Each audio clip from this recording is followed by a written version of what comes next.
Bueno, quiero presentarles desde ya a nuestros invitados. Octavio Pérez, coronel retirado de las Fuerzas Armadas. Octavio, un placer. Muchas gracias por la invitación. Eric de la Fuente, profesor de Relaciones Internacionales de FIU. También muchísimas gracias, Eric, por acompañarnos. Muchas gracias, Mariana. A ver, por un lado, Putin califica el ataque de este puente de Kerch como un acto terrorista de Ucrania, pero los ucranianos y también gran parte de otros analistas consideran que podría tratarse de un sabotaje de la propia Rusia para justificar los ataques a la población civil, ya que las cosas sobre el campo de batalla no le están saliendo tan bien. ¿Tiene la razón uno? ¿Tiene la otra? ¿Cuál es tu opinión? Bueno, Marian, primero, venir desde Rusia, del pueblo de Krasnodar, Krim, donde ellos supuestamente tienen la identificación del chofer del camión, que supuestamente se chequeó antes de subir al puente. Es que lo que tú has dicho en la radio Es increíble que haya una comunidad de personas o que están colaborando con los ucranianos o que los ucranianos tengan un servicio secreto de infiltración en Rusia, al punto que hayan logrado esta infiltración. Para colmo, no es el prototipo ucraniano. El ucraniano mayormente es ortodoxo, católico, o sea, católico del este. Nada más que los tártaros de Crimea son musulmanes. Y el individuo que iba en este camión o se inmoló si detonó una bomba, lo que se te va fuera de los cánones de un acto terrorista de un servicio de inteligencia del oeste. O sea que, ¿cómo iban a saber en el momento preciso que detonarían eso cuando hay un tren lleno de pipetas de combustible viniendo de Rusia? Es demasiada cosa. Para colmo, hay muchos que dicen que no fue el camión que detonó. Que estaba debajo, ¿no? Que estaba debajo del puente. Cuando uno va en la carretera y uno ve un carro que se ha quemado, queda la mancha negra de la explosión del carro, de la quemazón. El puente no enseña ninguna de esas. No, y además la infraestructura es como que se abre desde Se abre desde abajo y se rompen dos spans, o sea, dos pedazos del puente. Yo hacía esta pregunta, Octavio, se la voy a hacer ahora también a Eric, a ver cuál es su opinión, porque el tema y lo que ha parecido absolutamente, bueno, al menos curioso, es que ese camión venía en dirección, como tú nos estabas contando, de Rusia, o sea, iba desde Rusia, no iba desde Ucrania, iba desde Rusia. Y por otro lado, ese es uno de los puentes que al ser uno de los prototipos de Vladimir Putin, uno de sus proyectos maravillosos, estaba extremadamente vigilado supuestamente. Tenía personal que lo acababa de inspeccionar. Es decir, es muy difícil, tendría que haber una coordinación absoluta para que eso hubiera sido tal cual. Sí, para tú decir que el servicio de inteligencia de Ucrania está a ese nivel. Mira, prefiero que me hagas la historia que hay unos astronautas que pusieron bombas bajo el puente. Prefiero oír eso, prefiero que fue una lancha que se filtró y disparó desde abajo. Pero no caen las fichas cuando tú pones las piezas que tenemos viniendo de Rusia, lo que implica que posiblemente hay un grupo que está en contra de Putin, que también está formando una resistencia y quiso formar esto. También es muy conveniente. Algunos atribuyen el FSB ruso que haya hecho esto, con toda la implicación, porque esta es la arteria principal donde hemos visto cantidad de vehículos militares, tanques pasando, alimentando el estrecho. Ahora están sujetos a una sola línea de tren que viene desde el Donbass hacia Crimea, y eso está en las mirillas del HIMARS en este momento. Y quizá hasta una advertencia de que estos territorios anexionados ya son Rusia, a pesar de que no tienen el control completo sobre el territorio, y eso es una realidad. Ya Rusia aceptó que son anexionados a Rusia y que eso es territorio ruso y que cualquier ataque que haya sobre esos territorios es un ataque a Rusia. Eric, ¿cuál es tu opinión como experto? Mira, los detalles obviamente están todavía por verse bajo la mesa, encima de la mesa. Dicho eso, realmente este puente es tan estratégico para los rusos, no solo porque realmente une a Kerch, a Crimea, a todo lo que estamos hablando de abastecerlo, las tropas militares, y fue lo que más rápido construyeron en el 2014, es el premio, el niño lindo de Vladimir Putin. No, es más, hablando de seguridad, hasta tiene parte de su guardia personal como parte de esa seguridad. A mí lo que cuestiono de que esto pueda ser algo hecho por los mismos rusos es no necesitan hacer esto para buscar una excusa para bombardear Ucrania. La han bombardeado antes, ¿no? Y yo creo que los bombardeos de hoy desde que me estuvieron despierto desde la madrugada, fueron absolutamente con dos objetivos que han tenido antes. Uno es obviamente causar miedo Terror. y de destruir a civiles, infraestructuras, y la otra la planta energética, que es el plan de Putin, no quitar toda la energía, el gas posible a Ucrania para el invierno.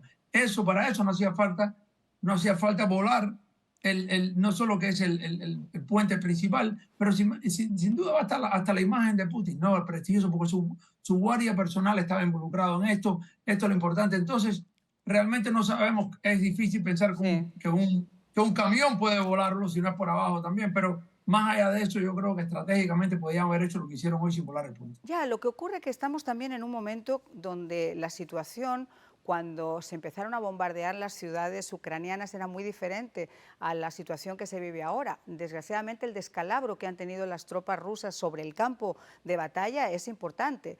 Y yo creo que en estos momentos eso es empujar a Vladimir Putin a tomar también otro tipo de decisiones, donde piensa a lo mejor que el terror, como tú estabas diciendo, Eric, también puede ser una fórmula de, no sé, de bajarles la guardia y bajarles el ánimo, ¿no? Él llevaba más de 5 días disparándole a Zaporizhia, que es la ciudad que está al lado norte del río Dnieper, ¿no? Que es el nombre de la instalación nuclear que él supuestamente Que todos tomó, recordamos además por el peligro. por el peligro. Entonces, la provincia de Kherson, esa parte, y la que está adjunta, que es donde está la central nuclear, puede que estén acorralados prontamente. Entonces tú dices, ¿por qué empezó por allí? Ahora, que tenga o no la excusa que él puede disparar cuando le dé la gana, el problema es que este individuo está en este momento perdiendo en el campo de batalla y perdiendo claro. equipos a un nivel increíble, donde los mismos tanques que hasta lo han usado con las mismas Z y la B para infiltrarse detrás de las líneas en Kherson, han producido, ¿cómo se llama?, eventos beneficiosos para el ejército de Ucrania, porque es un campo de batalla completamente diferente, lo que es el sur, lo que es Kherson, donde hay planicie, es agrícola y se mueve rápido, y está todo al libre que los antitanques y los aviones pueden destruir. Entonces ahora con esto, él, ya sea por excusa, tiene que tirar a otro lado para ver si él puede doblegar. Pero fíjate lo que pasó en la comunidad internacional. Primero, China dijo que hay que descalar, y China es uno de los socios que le está comprando y proveyendo hasta municiones a Rusia. Kirguistán, que era la sede del juego de los CIS, Juegos famosos estos, que empezaba mañana, dijo, cancelamos los juegos. El ministro de Exterior de India, que está visitando en Australia, dijo, no sirve de nada esta escalación en la guerra de Ucrania con Rusia. En otras palabras, ellos son los que le compran el petróleo subsidiado, los chinos, Kirguistán, que es parte del CIS, que es donde hubo la reunión que estuvo Putin hace unos días, esa gente está desligándose a consecuencia del boleo de los misiles. O sea que olvídate del puente por un minuto. Toda esta reacción internacional, la líder de la OTAN dijo, hay que proveerle armas antiaéreas, y eso es la unidad, que es la conversación que él tuvo. Y esta reunión que va a haber ahora. Lo que te está diciendo que olvídate del puente, todo el mundo oyó del puente y se ha quedado a ver quién se da y dice que fue lo hizo, pero la reacción internacional hoy aisló aún más a Putin y le añadió a su libreta de crímenes de guerra, cada vez que él dispara un misil en contra población civil y infraestructura civil, es otro cargo más en La Haya para crímenes de guerra. Bueno, pues sean peras o sean manzanas quien haya hecho el puente, como decía Octavio, lo cierto es que ha habido repercusiones importantes en el día de hoy que han acabado con muchas vidas humanas y además con infraestructuras civiles nuevamente atacadas. Y hay una reunión muy importante, Eric, esta semana, que de repente podría también, esto que ha ocurrido en las principales ciudades de Ucrania, incluyendo Kiev, modificar o presionar para que se tome realmente una resolución o una amonestación a Rusia. Yo sé que va a ser muy difícil quizás sacarle del Consejo de Seguridad, pero ¿tú crees que llegaremos a ver al menos una amonestación seria? Realmente, mira, lo más importante aquí es que a Putin no le importa. No, Putin ya tomó una decisión hace tiempo y todavía están hablando de la comunidad internacional, de salidas, etcétera, de que él va aquí a ir al final. Y eso es lo importante que el Occidente tiene que entender. Putin para Ucrania no solo siempre fue la prioridad política internacional, es su prioridad personal número uno. Y él está aquí para ir al final. Y el Occidente tiene que estar dispuesto también a ir al final. Lo único que puede parar a Putin a cambiar su idea, no creo que cambiar su idea, que es realmente paralizar Ucrania o derrumbar el gobierno, ¿no? Uno de los dos, paralizar quiere decir controlar todo el sur y todo el este, es problemas que le causen internos, sea en la cúpula militar, sea en alguna de estas repúblicas de Asia Central, sea dentro de repúblicas de Rusia. Eso es lo único que puede hacer. Lo que pueden hacer Naciones Unidas, lo que pueden decir otros socios, a Putin principalmente, aunque él le puede importar algo, nada tiene por encima de la prioridad esta, porque para él ya esto ya va mucho más allá de política internacional. Es su legado principal en su cabeza y en su círculo interno. Y creo que eso hay que entenderlo muy bien. El objetivo de él no ha cambiado. El objetivo de él no es el Donbass, no es Crimea, no es un puente. Es o tumbar el gobierno de Ucrania o paralizar el país controlándole toda su área industrial del este y todo el puerto y después atacar Moldavia, ¿no? Que creo que eso es lo importante. Es una de esas dos cosas y para eso estas anexiones, lo último, Marian, te indica que si él hubiera querido llegar a algún tipo de trato de controlar ciertas partes, no hubiera anexionado a Zaporilla y Jersón, que la mayoría de los rusos no les importa, porque a Crimea tenía esta cuestión simbólica, no les importa. Y ahora no va a devolver, entre comillas, lo que él cree que es territorio ruso, ni los ucranianos lo van a entregar. Entonces yo creo que hoy en día hay que ver eso aquí. Por mucho que se hable internacionalmente, Arabia Saudita acaba de llegar a un acuerdo con los rusos de cortar otro millón adicional de barriles diarios a 2 millones, a pesar de que Estados Unidos estaba presionando. Creo que para Putin es su prioridad. El Occidente tiene que entender eso, tiene que dejarle claro de las armas nucleares y tiene que dejar claro que el Occidente, el apoyo a Ucrania, tiene que estar sólido porque Putin no va a ceder. Por lo menos esto vamos hasta el invierno tranquilamente y cuidado. Él quizá no va a ceder, otra cosa es que le ayuden a ceder. Es parecido a los suicidios asistidos de los que no opinan como él. Quizá él, dentro de su cúpula interna, dentro de su entorno, va a encontrar cada vez más dificultades, porque la economía es uno de los principales hándicaps que tiene Rusia en estos momentos. Y si le siguen apretando las clavijas, por mucho que Arabia Saudí le quiera vender más excedente de petróleo, le va a seguir haciendo daño. 700.000 ciudadanos rusos fuera del país desde el 23 de septiembre, aparte de la fuga de mentes que se fue desde que empezaron. Casi 280.000 que se han ido desde el año pasado, cuando empezaron a cerrar todas las corporaciones multinacionales, que es lo que llaman el brain drain. Cuando tú hablas que hay más jóvenes de edad de conscripción fuera del país que lo que él ha reclutado, cuando tú has cambiado 5 generales en el frente del oeste, y ha tenido uno cada que poner mes. a uno de sus peores, en ese caso era aliado, pero para tenerlo contento, porque ya había dicho que el ejército no servía para nada y que había que cambiarlos, lo hizo general ahora, creo que es el tercero en importancia. Entonces, le quieren la cabeza a Shoigu, que es el ministro de Defensa. Hay un descontento que ya la prensa nacional, la prensa del Estado, está criticando las acciones. Ese es el caldo que hace falta para un buen caldo gallego que te está hablando Eric. Ya esos componentes están en el potaje, ya está hirviendo, ya la sopa se huele. O sea, ¿a qué nivel va a ser el punto de ebullición donde todos estos problemas internos? O sea, lo que hace el exterior es que no le da validez. Él puede hacer con el pueblo ruso lo que le dé la gana, pero el temor más grande de él es el pueblo ruso, que es lo que te dice Eric. Pero ya existen varios componentes de ese caldo gallego que están en el potaje, en la hornilla en este momento. Ahora, ¿cuándo es el punto de ebullición? ¿Cuándo es que un oligarca dice hasta aquí llegamos? Porque el derrame de dinero, el gasto, el desprestigio de todo el material bélico que ha perdido, las deserciones, los movilizados, que estamos viendo videos constantemente en Twitter y en todos los medios, en Telegram.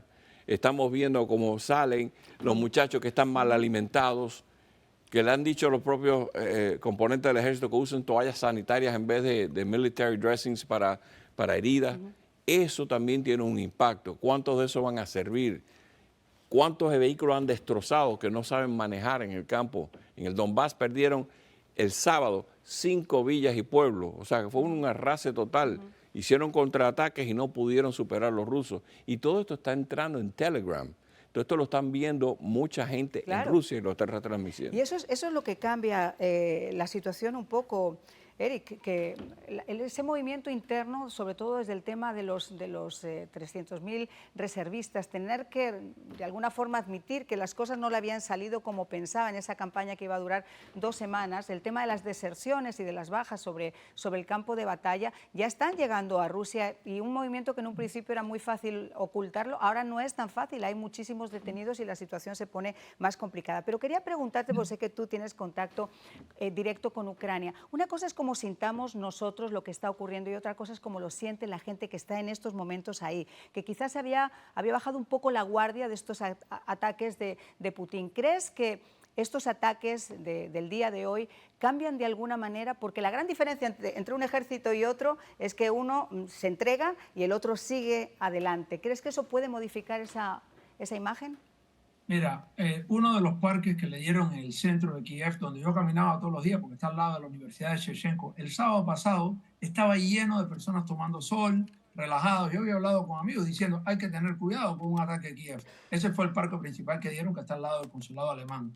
No, yo creo que había cierta tranquilidad excesiva, pensando en confiado que Kiev estaba protegida. Y que yo nunca pensé eso. Y creo que estos ataques también mandaron un mensaje a muchos ucranianos, inclusive que habían regresado. Creo que vamos a ver refugiados de nuevo. Creo que hay cierta incertidumbre. Una cosa con Rusia, la movilización que logró Putin fue que se fueran 300.000 en una semana, ¿no? Hacia la frontera. Yo creo que, mira, lo más que hay que ver en Rusia es qué está pasando en el Cáucaso, qué pasa en Dagestán, en Chechnya, en Daguestán, ciudades, provincias rusas que no quieren ser parte de Rusia. ¿Qué pasa en tal? O sea, ¿qué pasa en muchos lugares de esto? Hay zonas alrededor de estas zonas del Asia Central. Putin hoy no sé si tiene la capacidad de tener varios frentes abiertos. Yo estaría mirando eso un poco a largo plazo. Sí. Eso es lo que más puede parar a Putin. Dentro de Ucrania, creo que esto de cierta manera es una alerta de que esta guerra es larga. Esta guerra no se acaba aquí, porque a Putin no le importa inclusive que mueran los rusos, ¿no? En Rusia. Esto es a largo plazo y creo que los ucranianos, no estoy hablando del gobierno, pero sino cierta parte de la población en el occidente está un poco más a lo mejor acostumbrada, si se puede decir eso. Y creo que esto lo ha traído a su día a día. Y es un resultado también de las victorias que ha tenido Rusia y la humillación personal. La humillación personal, porque esta guerra, vamos a tener muy claro, todas estas destituciones, esto sigue siendo responsabilidad de Putin